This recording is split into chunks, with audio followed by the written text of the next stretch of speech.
Welcome to Mormon Book Reviews, where an evangelical encounters the restoration. I'm your host, Steven Pynakker, and I'm very honored and privileged to have on a returning guest. It's actually amazing to me. It's been over a year since you've last been on the program, but you actually helped us cover the Lori Vallow trial and commented on the verdict when that happened. And then I asked you that honestly, if I wasn't out of commission with my health, we probably would have had you come on sooner to discuss the trial, but circumstances beyond our control weren't able to make that happen. And I also wanted to say, folks, originally Summer Rain was supposed to be my co-host today, but she is not, she's under the weather, so she's unable to be my co-host today. So if for those of you who are wondering, Bernadine McCandless, oh my goodness, welcome back to the program. Thank you for having me back, Steve. So Bernadine was Chad Daybell's neighbor, and she knew the family. She knew the many of the people who are part of the story. You've been able to give us insights on your dealings with Chad and the situation.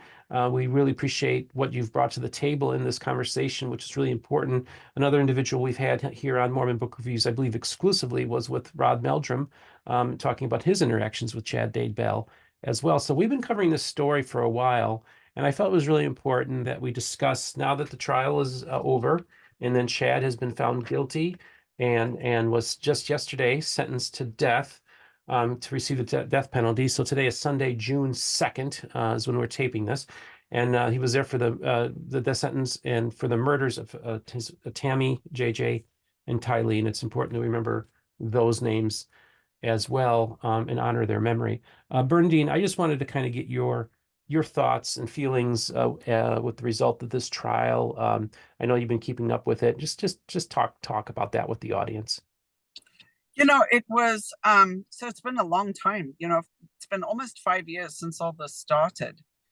And that really hit me this week when somebody gave that number, because I thought, gosh, we have all been so engaged in this for so long.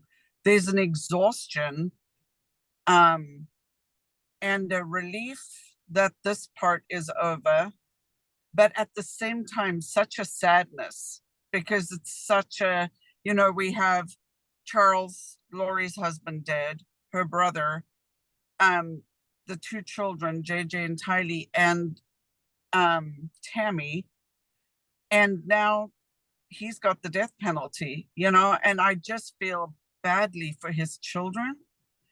I know a lot of people are upset with Garth and Emma because they feel like they didn't tell the truth on the stand, but there's also the human side of you goes, well, all they have left is their dad. They're going to do everything they can to try and keep him alive, But it has been, but to see the relief on a lot of the family in the interviews, Tammy's family, Kay and Larry, JJ's grandparents, Colby, Tylee's sister, Annie, his aunt, Kresha, and aunt, seeing the relief at the same time, you just so feel for them. I cannot imagine 5 years of this hell, and it's, I think one of the things that for me too is we all just really need to watch ourselves, because we as Christians, we believe in the Spirit, listening to the Spirit, and it's like, make sure you're listening to God and not whatever Chad was listening to. Yeah, no, I think That has been a shakeup for me, a real shakeup. yeah, You it's know, of course I'm an evangelical Christian, and I don't use my platform to bash the Church of Jesus Christ of Latter-day Saints, because right, there are Chad Daybells in all the different religions exactly. who use religion to justify their evil behavior. So this is not just an indictment on Mormonism. It's an No. indictment on what religion can. There's a lot of good that religion does, but there's also bad fruits, and that we need to be aware of that. And we also need to not be naive to think that, well, that person's of my faith persuasion, so therefore I can trust them. And so Mhm. it's really important that we recognize that, yes, they were members of the Church of Jesus Christ of Latter-day Saints, yes, they were attending the temple while they were in the middle of these evil, heinous acts. I mean, Mm-hmm. you can't separate the Latter-day Right. Saints necessarily from these actions because they used their faith tradition to justify, and it also informed much of the decisions they were making. So this is just really kind of like a warning that, that this can happen anywhere, anytime, any place, in many different circumstances, and to be aware of people like this religious fanaticism that can lead to these horrible things. Maybe speak to that too.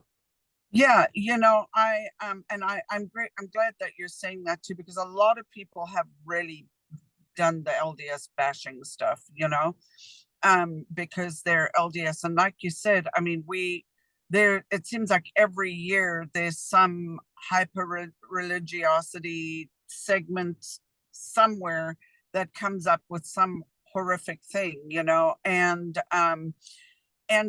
but like I said, I feel like it's an introspective thing. The only thing we can do with a horrific thing like this is look at ourselves and say, okay, how can I be a better person because of this? And a lot of these victims, that is the thing that I'm hearing from them is, I want to go forward and live for her. Tammy, for instance, how she loved and how she served. I listened to a really good interview this morning. It was a friend of Mark Daybell who served his mission in South Africa. He was friends, he's the youngest of the Daybells, friends with my kids too. And this young man, his interview was so insightful about being a friend of the family, such a close friend, and watching their pain. And often we think, well, if they're associated with that family, the children, for instance, they must be part of this, or they're complicit, or, and I think that has helped. His interviews helped me a lot also, just to go, okay, these are all human beings trying to do their best, and their dad chose something different, and we can all do better, no matter what religion we are, whether we're part of a religion or not, you know, as far as being compassionate. And, so I live in Missouri, and it's beautiful and it's green, and I live in the woods, and we were working in our garden this weekend, and the birds and the owls and the deer, all this stuff. And I turned to my husband Reed and I said, that sickening part, like with Chad and Lori, is they never get to experience that again, right? I mean, just what a turn we can take in our lives the wrong way, you know? And because, like the prosecution said, sex, power, and what was the other thing they said? I can't remember what it was, the third. But, just greed, wanting power, wanting money, sex, money, and power was that, yeah, you know? And, what are our goals in life, you know? Yeah, no, that's so true. So yeah, it's just amazing to think that, this is something like, just maybe just give this first of all, just so you know, folks, if you're wondering the accent, Yeah. Bernadine's originally from Rhodesia, which would become Zimbabwe, and then lived in South Africa for a while. And then shortly after they moved to South Africa, the family converted to the Church of Jesus Christ of Latter-day Saints. And Bernadine's has been a wonderful friend. You picked me up at the airport on one of my trips to Missouri, or took me to the airport, and we also got to interact we happened to be in Utah at the same time and got to interact, and I got to meet your son, who was a returned missionary, along with David Snell of Saints Unscripted, who of that podcast. We got to meet them at a bookstore in Provo, Utah. And so I've had a really good connection with you. And I know that because of you, maybe just talk a little bit about your relationship vis-a-vis where you lived, how close the Daybells were with you, some of Mhm. the interactions you had with them just in the past. So maybe just kind of bring that and tell the audience a little bit about your past with the Daybells. Yeah, so we were in the same ward, but I was not active in the church. My children were. and they all attended the same school together. So my kids did like speech and debate and band and all that with the younger Daybell children. Seth and was a substitute teacher for them. They used to go over to the Daybells, and that was probably the hardest thing for my younger ones, is when they found the children on the property, and Tylee in the part of it was in the bonfire pit. My kids had gone over there for bonfires, and that was just like a real shakeup for them. And so Tammy, she worked at the school, so I met her at the school. I'd talked to Chad a couple of times. He was pretty quiet. I didn't actually even know he was a writer. But so we lived, I'd say a half a mile up the road from them. And it was we were actually in North Dakota trucking when Tammy made her post about being shot at. That was October 9th, I think. And because I still was part of the ward Facebook group, and I said, that is so weird that somebody would shoot Tammy with a paintball gun, and then, 10 days later she was dead. And then that was on the ward news thing. And but just prior to that, another neighbor had died of a pulmonary embolism. And I think that he's tied into all this too. I think that he knew something, and I think they took him out. But so right from the beginning, it was easy for me. Then they said the children were missing, and found out that Chad had married this blonde lady, bombshell, and for me it was very easy from the beginning to go, this is all tied in for sure. But over the years, the 5 years, as layers have been uncovered bit by bit by bit, it has amazed me how convoluted the whole thing was, reaching clear down to Arizona.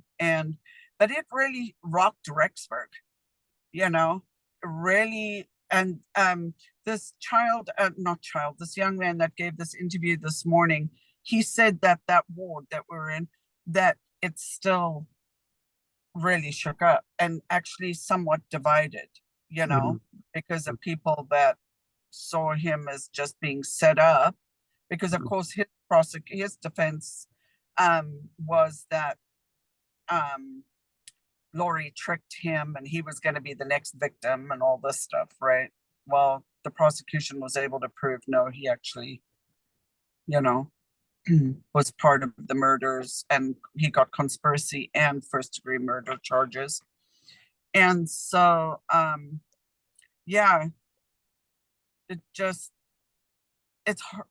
awful. And the thing is it's generational trauma when something like this happens too, and not just for the family, I think for the community.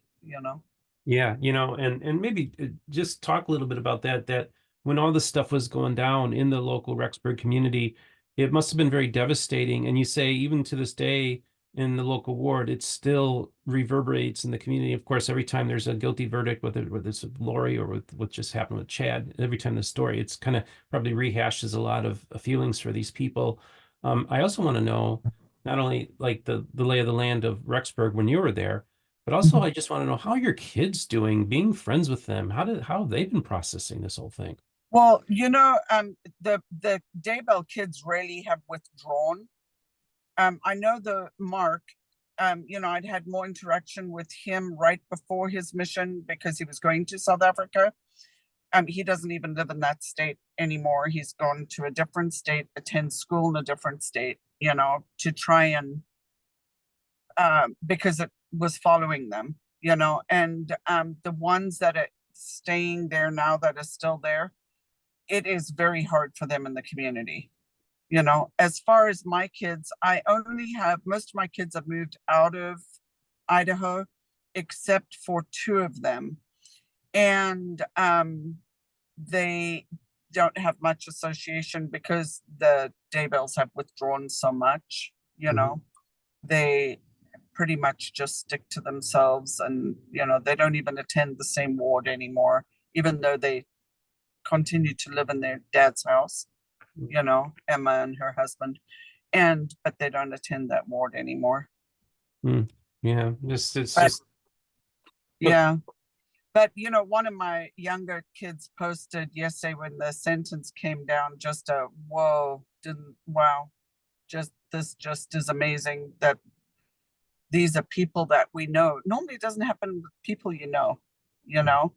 and but one of the things I think that did is how many people did believe Chad Daybell and his ideas, even in the ward. They were just interesting ideas that people were drawn to, because of the whole Julie Rowe books and the Visions of Glory, and everybody was reading all of that stuff, and so he was just an extension of all that, and yeah, and so it hasn't all gone away. No, I've had conversations with faithful Latter-day Saints who are still quoting Julie Rowe's prophecies, even though she's been excommunicated from the church. So I know this is still enmeshed in the culture. It's still there. Yeah, I mean, I've right. had firsthand experience with it. And so yeah, there's a lot to unpack, and this has been a very complicated, like you said, convoluted story. It's amazing what they can fall for. And none of us are immune to this, whether, and I'm not even just talking about religion. It could be, a secular thing. It could be maybe a multi-level marketing scheme. It could be, Right. a financial thing. It could be any number of things. It doesn't necessarily have to tie in with religion, but people can fall into personality cults and become something that they would never intended on becoming. And so I think it's really important that we guard against these malevolent people. Now, it's really interesting because people have gone to me and said, you talk to everybody, Steve. I say, I do talk to everybody, but there are certain malevolent actors that will never come on my program because I would not want to give a platform to a potential Chad Daybell, and Right. use my platform to recruit people. So there's a handful of people. I have a mental Yeah. list that there's three names that pop up in my mind right away that I would tell you off the camera. They're never coming on the program because they're Yeah. quite frankly potentially evil cult leaders that I wouldn't want to give an audience to. So that's kind of the thing that we have to negotiate, with that as well. Is like I think about that, like, well, if I put this person on, I'm giving them a platform. Right. So I have to really make sure that we do that I'd be responsible and do right by my audience because there's going to be another Chad Daybell. There's going to Yeah. be another. Look, even the Community of Christ had something like this in the '80s where they had a murder situation. It's not just the main Utah branch. Almost every branch of the Restoration has had to deal with something like this, and including Christianity Right. in Yeah. general. Yeah. There's a Facebook group. It's called the Moving to Missouri Facebook group, or Utah to Missouri, or something like that. And I follow that group because it's interesting to me. And people will pop up on there and they will quote some crazy, to me, crazy. Maybe it's not so crazy, but like something about the 144,000 or the New Jerusalem, or how close can I get to Adam-on-Diamond to build a home, or and and you just start reading some of the comments and you're like, well, there's one starting, you know what I mean? There's these little things that get said when you're like, wow, it's just a sentence away from starting another crazy thing, you Mhm. know and I said to Reed, I think that one of the biggest um starting points for this stuff, I think, is justification, right? Because we all know what's right and wrong. It's when, like they started, one of the testimonies started off, Chad Daybell, he said in a text, or I can't remember what it was, if it was a text message he sent, or he said that Lori Vallow was his dream woman, the woman he had always fantasized about. That when he fantasized, she was what he wanted, right? Okay, so he's married for 30 years and he's fantasizing about, do you know what I mean? And it's like, it's just the start of justification, right?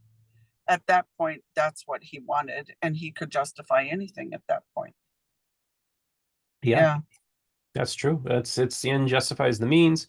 If you think you are a special called prophet or servant of God, and Mm-hmm. you can justify just about anything.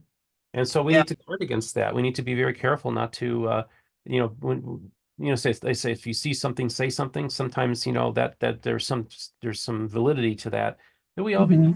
aware, that when we are in Christian communities, like I literally live in a Christian community here in Florida, Oh, yeah. we've had people come through here that Yeah. that's a charlatan. That's a cult leader. And Yeah. we've had Yeah. some people, some pretty malevolent type people come through here too and take advantage of people. And Yeah. so I'm so plugged into that world, so I understand it. And again, a lot of people want to weaponize this story against the Mm-hmm. church, and I'm Right. reluctant to do it only because I think that if we look at if you want to make this a bashing of religion in general, we can look at secular societies, communist, Marxist societies that were personality cults. We got one in North Korea. So this isn't just a religion thing. I think it's really important that we just recognize that wherever we have people and we have people who want to be led or are looking for a leader, that many people can fall into these traps unbeknownst, not realizing they're in a cult. And so I think it's really important that we just be um, just understanding and not try to say, aha, this proves everything. I'm an atheist, and this is why we shouldn't have religion because of things like that. I'm just reluctant. I don't like to go down that path, and I'm not bashing the Right. atheists either, but I No, just think it's no. important, just to Yeah, and I think too that often, and looking at this Chad Daybell thing again, okay, one of the things I heard over and over again is Chad was the one they went to for the answers. People would Mm, say, well, we would ask Chad, or we would call Chad, and we would ask, and Chad would say, and Chad would say, and I think that sometimes it's lazy spirituality. It's like you don't want to pray and get your own answers because, well, what if I don't hear it, or what if it's the wrong thing, or what if it takes too long, or so let's just call Chad and he'll just tell me if they're light or dark, or if they're if I should be doing this or I should be doing that, right? And I that was another lesson for me, is sometimes, no matter again what religion you belong to, is, are you creating your own relationship with God where you're getting your own answers and you're not depending on a greater voice and being a lazy, making your relationship with God lazy. Do mm. you, am I saying that right? Do you know what I No. mean? Yeah, well, I think what happens is, and actually I see it in my movement too, there's a lot of people that are very reliant on their pastor. Like maybe Yeah, I'd get into a debate with somebody like, well, we should talk, you should have talked to my pastor. I'm like, no, I want to talk to you. I want to hear what you have to say. yeah, And so often people get reliant on, well, my pastor says, and I listen to my pastor, so we have that same type of pattern there. But it's also really interesting. Mormonism gives us some interesting concepts: free agency and the idea of unrighteous dominion. And it's kind hmm, of interesting that it kind of, if you're giving up your free agency and people are exercising unrighteous dominion over you, you may not realize it at the time, but you need to step back and say, is that happening to me in any type of situation? yes, And sometimes you'll let somebody uh, put put power over you that maybe they don't even want, but you're so desperately looking for a leader, somebody to follow. And I think it's really important that within the context of free agency and being able to go to God without a mediator and be able to, not have to deal with a person here on earth, but to deal directly with God, we have the ability to do that. And people give up on that and they go to a medium like a Chad Daybell yeah, instead. yeah, Just it's a pattern I see, and we just got to be careful not to follow into that. right, exactly, yeah. So there's some good things to learn from this, and it's almost like a parable, isn't it? Mm, You know, yeah, is that, you either look for the answers or you don't. yeah. That's a great point. A lot of people just are afraid to look, and they feel more comforted having somebody do the thinking for them. And Yeah, do all that. And it's funny because um, I went on Mormon Stories a couple of years ago. I can't believe it's been over 2 years, and I deliberately went on there, and I went on Mormon Stories specifically to say one of the things I wanted to get out there was when I was a young boy, I remember going to one of my classmates and saying, I would make a great cult leader. I recognized that I had a lot of the same qualities that I could see with cult leaders. And Hmm. I said that publicly on Mormon Stories so that I wouldn't fall into the temptation of trying to Hmm. start a cult. Because Yeah. I'm telling you, when I get emails and messages from people I mean, I'm like, man, if I was a cult leader, I could so take advantage of this situation. And so Hmm. I wanted to put up barriers so that I don't fall into the temptation because I'm a guy, I'm a dude, we fall for Yeah. the idea of the power and money and sex and all that kind of stuff. It motivates a lot of people. And so I Right. thought it's really important to get it out there that I recognize that I had some of those traits and I want to be Right. able to use this in a positive way as opposed to selfishly trying to start my own group. And I don't, I knew I had those qualities. So I just always, that's why one of the reasons I wanted to get that out there in the public so that if I started doing cult stuff, people could call me out on the carpet and say, hey, you're the one that said you'd make a good That's cult leader. What right. are you doing? Looks like you're starting a cult, Steve. I'm gonna be watching you, Steve. Yeah. No, but one that's one of the things that we really enjoy listening to you and every one of your episodes and have really missed you while you've been ill is you really hold yourself to a standard, you know, and and but remember to be kind to yourself, you know. Yeah, Yeah. yeah. Yeah. Well, I just wanted to say, first of all, thank you. You said some really nice, kind words to me off the camera beforehand. You relayed a message to me from your husband, and that really meant a lot to me.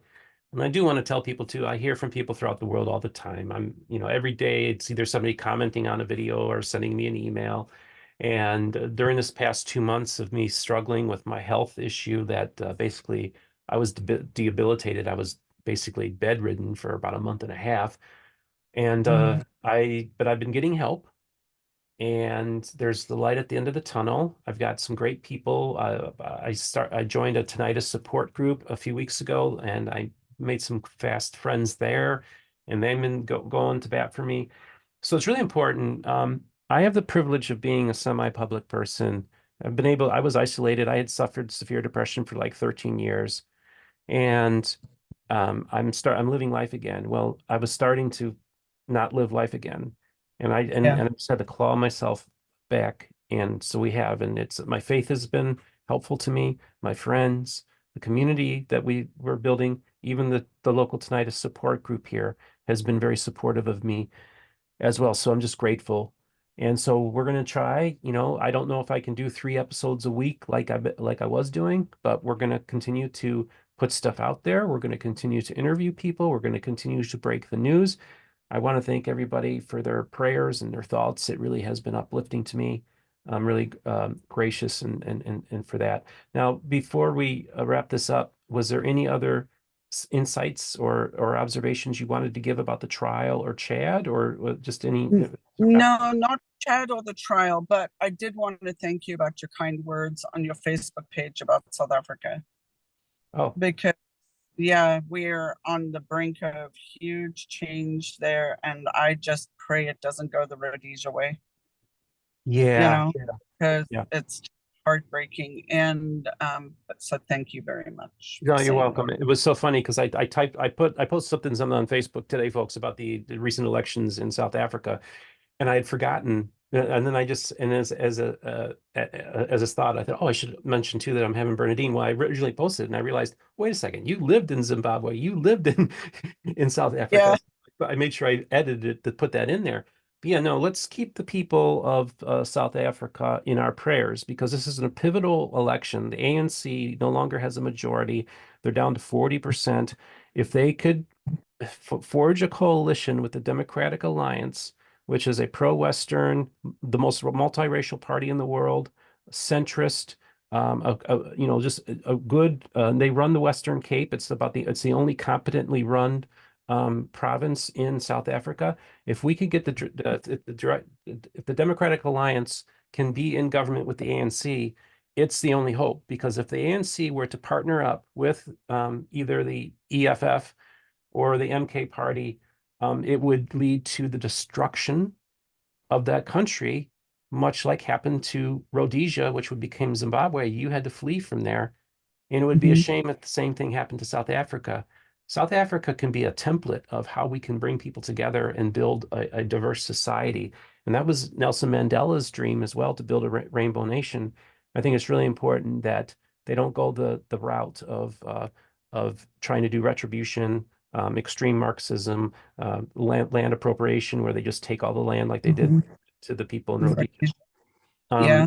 It just can't afford to happen. So I'm going to step off my soapbox. I've always been interested, just so you know, folks, I'm interested in a lot of different things. Actually met with members of parliament in South Africa before the apartheid elections, meeting with the National Party representatives in parliament. So I've been interested in what the dealings of South Africa for over 30 years. That's why I commented on it. So we went off, diverged a little bit, but No, but thank I you. wanted to say thank you because actually your comment on Facebook is so reflective of how you do your Facebook your YouTube. You're yeah, Yeah, very exactly. active and loving. Yeah. Well, and honestly, I really feel like what I'm trying to do, what I'm trying to model on this channel is to show how people from different sides can come together and we can Hmm. have civil conversations.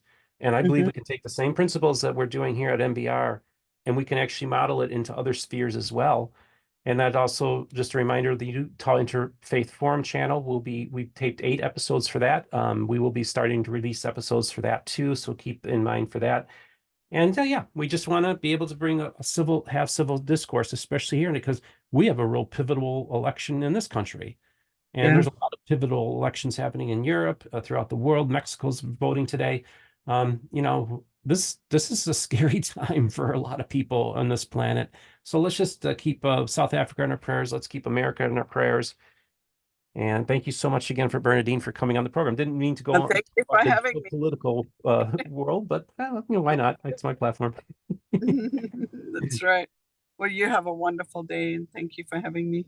Thanks, Bernadine. Well, folks, just put your comments in there. Let us know what you think about this. What were your thoughts about the Chad Daybell trial?